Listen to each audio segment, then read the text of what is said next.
Mga kababayan, mga katambay, si Kamanong po, nagbabalik po muli para po magkomento po sa inyo. Samahan niyo po ang inyong lingkod. Magandang umaga po muna, tanghali, hapon, gabi. Madaling araw po sa atin lahat. Saan man sulok ng ating bansa o mundo tayo naroon. Inaway maingatan po tayong lahat mga kababayan. Ito po mga tambay, ito po si Attorney Roque po ay pinaaresto na po ng korte dahil dito po sa kaso na human trafficking daw po na kinasasangkutan po do sa Pogo yata. At kasama po rito si Cassandra Ong at marami pa. Mayroon po yatang mga 48 ang pinaaresto po ng korte mga tambay. Komentuhan po natin itong issue na ito. Itong balita. Sandali lang po. Setup ko lang po. Iniutos na ng korte sa Pampanga ang pag-aresto kina dating presidential spokesperson na Attorney Harry Roque, Cassandra Ong at 48 iba pa kaugnay ng kinakaharap nilang kasong qualified human trafficking. May kinalaman ito sa mga umunoy pagkakasangkot nila sa operasyon ng Philippine Offshore Gaming Operator o POGO Hub sa Porac, Pampanga. Batay sa inilabas na kautusan ng Angeles City Regional Trial Court, may probable cause o sapat na basehan upang litisin sa kaso ang dating opisyal ng palasyo at mga kapwa akusado nito. Isinampa ng Department of Justice ang kaso nito noong Abril 28. Yan po mga tambay, nakita nyo po, sinampahan na po at pinaaresto na po. Siyempre po sa tulong po ng korte at ng DOJ mga tambay. Sino po ba ang DOJ Secretary? Di po ba si Boying Rimulya? Yung nagpa-kidnap di umano. Sila po ang nakasama ng pamahalaan ng Binagoong Pilipinas na pagkikidnap po daw sa dating Pangulong Duterte, mga kababayan. Sila po. Kaya po hindi nyo po ba napapansin mga kababayan? Komento ko po. Yung pattern, lahat po halos ng sumusuporta sa mga Duterte. Talagang yung po ang nakakaproblema po sa ating bansa ngayon. Yung po ang problema ng bansa sa loob ng 3 taon. At continue po, hindi po ito tumitigil. Nakita nyo po, nagsimula po yan kanino po? Sa Vice President. Tapos sinundan po ang Vice President hanggang ngayon po ay talagang pilit po pinababagsak gamit po ang impeachment. Sino po sumunod? Si Kibuloy. Si Kibuloy po ay napakulong na. Yan po ay talagang napakarami rin po binunyag yan na anomalya ng lalong-lalo po sa House of Representative.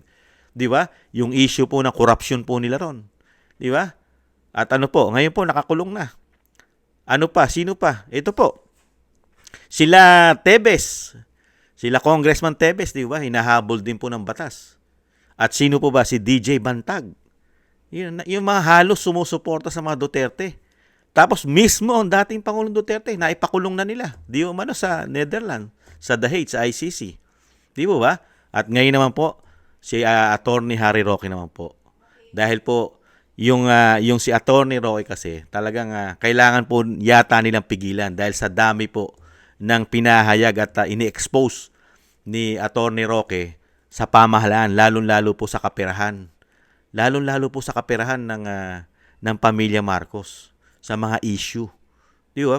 Siya po, binubunyag niya po. At lahat po ng anomalya ay binubunyag po ni Attorney Roque sa pamahalaan. Di po ba? At syempre po yung pagiging supporters at malapit niya sa mga Duterte. Hindi kaya ito kasama ron sa Horus, pagpapabagsak sa mga supporters o sa mga malapit sa mga Duterte dahil lumabas po yung issue na yan eh. 'Di ba? At syempre, mga kababayan, nakita niyo po yung pattern. Lahat halos. 'Di po ba? Pati mga vlogger. Di niyo ba napansin? Pati mga vlogger, 'di po ba? Lahat po ng sumusuporta at pati mga vlogger kasama sa mga kinakasuhan. 'Di po ba? Pero pagdating po sa pamahalaan, wala tayong nakikitang kinakasuhan. Di ba? Wala pong iniimbestigahan sa ating pamahalaan. Walang sangkot. Walang sangkot sa korupsyon.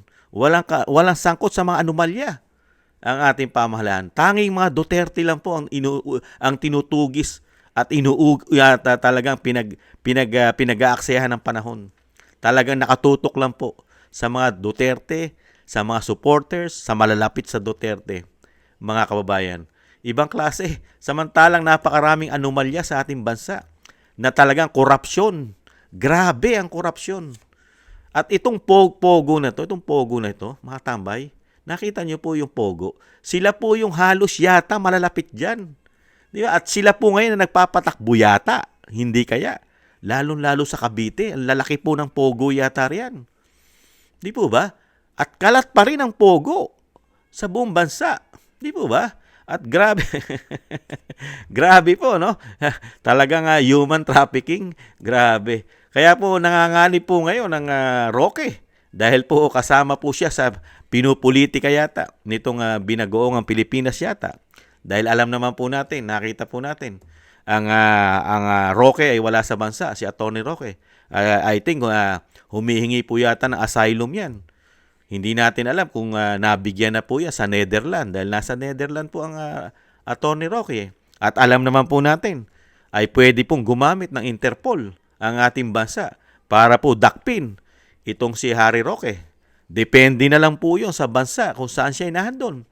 Di po ba? Kung siya po ay ibibigay ng bansang Netherlands, kung siya po ay nahandon sa panahon ngayon. Di po ba?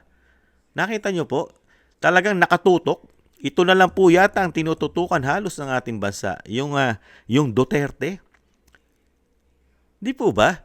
Napakahirap yatang kumuha ng hustisya ngayon sa ating bansa. Lalo-lalo pagka ikaw ay malapit sa mga Duterte. Hindi kaya? Nagkakaroon po ba ng tama at parehas na paglilitis at hatol sa panahon po natin ngayon? Dahil nakita po natin kung paano po sila magpatupad ng batas. Di po ba? Nakita po natin sa dating Pangulong Duterte, hindi nga nasunod ang proseso ng batas doon. Naitapon mo na agad sa Netherlands nang wala pang 24 hours. Hindi nakatuntong kahit saang hukuman sa ating bansa. Pero naipalipad na nila. Naitapon na nila. Nakita nyo po? Paano tayo makakuha? Yung dating Pangulo, hindi na nakakuha ng tamang proseso. Hindi kaya mangyayari rin ito sa mga ginigipit yata nila? Di ba? Nakita nyo po yung pattern. Napakadali po yata nilang gumawa na mga ebidensya yata. Na sinasabing ikaw ay may kasalanan at ikaw talaga ay involved. Samantalang yung pamahalaan ay napakaraming involvement. May involvement pa sa pulburon pero walang mga investigasyon. May involvement pa sa damukal na korupsyon pero wala yatang investigasyon. Di po ba? Ano na nangyayari sa ating bansa? Ang ating bansa ba? Ang problema lang ba ng bansa ay isang pamilya at yung nakapaligid dito sa pamilya na ito? Di po ba? Anong napakarami, no? Napakadali yata nilang magtanim ng mga ebidensya, hindi kaya? Pero pagdating po sa kanila, nagtatanong lang si Kamanong, lalo po sa DOJ. Pero pagdating po sa kanilang issue, napakabilis po na absuelto. Katulad po ng DOJ. Ang DOJ po, ano po DOJ? Yung anak niya, sangkot sa pinagbabawal na damo. Milyon ang halaga. Milyon. Pero absuelto. Doon ka magtataka. Di po ba? Basta kaalyado. Basta yata kaalyado parte ng pamilya kaya. Di kaya. At ganun din po, mga kaalyado ngayon, napakarami na po nailabas yata nila, di ba? Mga sangkot pa sa droga ngayon. Putok na putok po ngayon. Yung isang nanalo na party list na involved sa droga. Naabsuelto daw ng korte pero ngayon pinababalik yata ng korte. Dahil mali. Mali at hindi kinatigan ng korte yung ibang kaso niya sa pulburon. Di po ba? Sana hindi maimpluwensahan ito. Di umano ng DOJ. Hindi sana ang Korte Suprema. Diba? Dahil alam naman po natin, ang Korte Suprema po ang may hawak po sa ating mga korte, sa ating judicial. Diba? Judicial. Hindi naman po ang DOJ. Diba? Sana. Kasi yung hindi kasi nakarating na, hindi kasi nakasuhan yan eh. Kaya yata yung anak ng DOJ, dito pa lang sa mga investigation, nadali na yata. Doon ka magtatake. Kaya ito si Attorney Roque, delikado po siya ngayon. Ito si Attorney Roque. Kasi kaya pong gamitin ng ating bansa, lalong-lalo ang kapangyarihan, lalong-lalo na Interpol. Di po ba? Dahil yan din po ang ginamit nila para mapadala sa The Hague, sa Netherlands, sa ICC, ang dating Pangulong Duterte. Ano po? Yung ICC, warrant of arrest, gamit ang Interpol. Kaya po, nakakalungkot po ngayon. Baka mapuwersa po. Tingnan po natin sa masusunod na araw kung ang Attorney Roque ay talagang mapapauwi na po ng Pilipinas dahil dito sa mga sinasabing kaso na sinampas sa kanya at pagsasangkot niya po dito sa Pogo na sinasabi po ng balita, mga tambay. At siya po involved daw po sa napakaraming human trafficking. Wala pong piyansa yan. Yun po ang malupit. Para po yung Kikibuloy po, ano po, walang piyansa dahil rape case. Ganon din po kay Tebes. Wala rin po. Pagka napauwi po si Tebes, wala po rin piyansa yon. Kaya ito si Roque, si Attorney Roque, pag ito pinauwi, wala pong piyansa ito. Human trafficking. Di po ba? Kung hindi nakakamali ang inyong lingkod. Kaya po, ngayon po, nagdidelikado po si Attorney Roque. Dahil po, nagbaba na po ng hatol, pakasama po ang DOJ. Dahil DOJ po nakasama po sa nagsamparian. At ngayon, may kapangyarihan po ang bansa. Ang DOJ ay may kapangyarihan na, humingi ng tulong sa Interpol.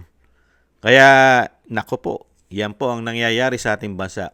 Yung sinasabi nga po natin, pagka po ikaw ay hindi kakampi, ang turing yata sa iyo ay kalaban. Pero pagka ikaw ay kakampi, never kang magiging kalaban. Ganun po kaya? Yung po kasi ang nakikita natin Pagka ikaw ay hindi nila kakampi, ituturing kang kalaban. Di po ba? Kaya kailangan kumampi ka sa kanila para hindi ka nila maging kalaban. Nakakalungkot, ano? Yung para sa katotohanan, samantalang sila ay napakarami ng issue, pati sa pulburon, pati ang anak ng DOJ Secretary ay naging involved din, di umano, sa pinagbabawal, di ba? Na dahon, bawal po yan. Nakita niyo po? At yung involvement po nila sa isang damukal na issue ng korupsyon. Pero wala po investigasyon. Maliban lang po 3 taon ng mahigit o 3 taon na tayong dinala sa mga issue, kaso sa isang pamilya at sa mga nakapaligid dito. Di po ba?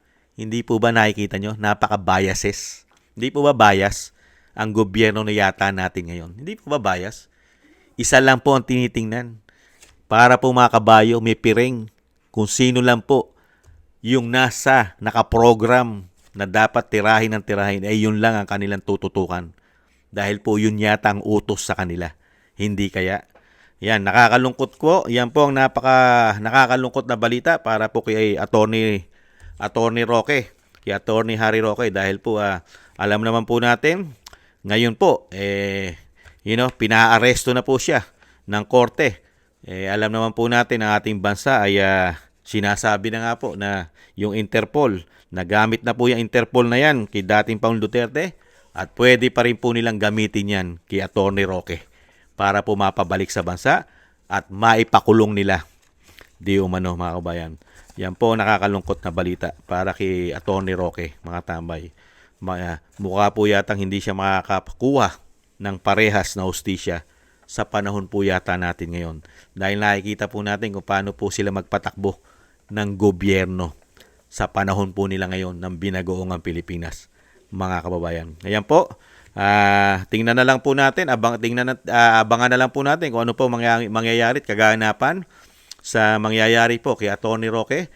Sana po makakuha po siya ng asylum o talagang siya po ay katigan ng mga bansa na siya po ay hindi mapauwi. Katulad po na nangyari kay Congressman Tebes, parang nakakuha po yata siya ng asylum doon sa bansa na kung saan po meron siya.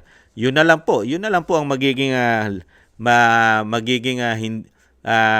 paraan ng isang Attorney Roque na hindi po siya mapauwi dahil po magkakaroon po siya ng proteksyon sa bansa na kung saan po siya nahandon. Sana po mabigyan siya ng asylum na tinatawag po, mga kabayan, para po may protection po siya doon sa bansa kung saan po siya nandun.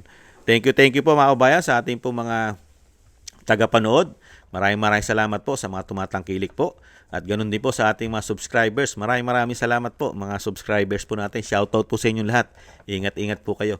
At syempre po, thank you rin po at shoutout po sa mga nagbibigay po ng biyaya sa inyong lingkod. Shoutout po Kingston 123 ng Hong Kong, Eric Hershio ng Canada, Jake Yahut 4531 ng Maisog, California, USA, Gina Ray, Solid DDS ng Berlin, Germany, Julieta Celona ng Sydney, Australia, Jem Aris ng United Arab Emirates, Jobilin Watanabe ng Japan, ako si Pilam, Ani Joe at si Teodorico Erguisa Jr. Thank you po. Maraming salamat po sa mga biyaya. Ingat po kayo. At syempre po, thank you po sa mga na gusto po ng Tambayang Makabayan sa YouTube at TikTok at ganoon din po sa mga nagko-comment, like, share, and subscribe. At syempre po mga tambay, huwag po natin kalimutan isama po sa panalangin at dasal na maingatan po ang dating Pangulong Duterte at ang Vice President sa kanila pong mga paggawa. At syempre po makabalik po sa lalong mabilis sa ating bansa ang dating Pangulong Duterte. At syempre po tayo rin po, ingat po mga kabayan, doble ingat po tayo. Sa muli po mga kabayan, paalam po muna. Bye-bye. Ingat po.